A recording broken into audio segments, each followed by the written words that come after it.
kim nə eləyirsə evdən aldığı tərbiyədən irəli gəlir. Mən belə başa düşürəm. Hamımız bilirik ki, heç birimiz cəhənnəmdə cənnət yaratmamışıq da. Biz normal insanlarıq. Sadəcə sağ olsun bizi izləyən, bizi sevən tamaşaçılar.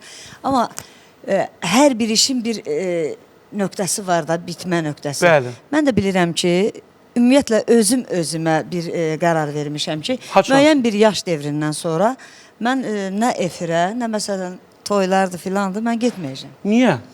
Bilirsiniz, hər şey qədərincə gözəldir, mən elə başa düşürəm.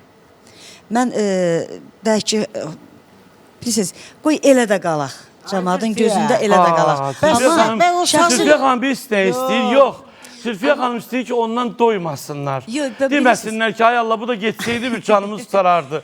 İnanın ki, elələri var. Elələri var, hə. O andan adamı qorusun ki, bir kəlmə ilə cəmadın gözündən düşəsən. Bax, ondan qorxuram. Ki, birdən elə bir həddə gətirərlər. Yaşımın da elə həddi olar ki. Yaşımın da elə həddi olar ki, yəni mən onu qaldıra bilmərəm. Özümdən ixtiyarsız o kəlməni işlədərəm. Ona görə də hər şey qədəridir.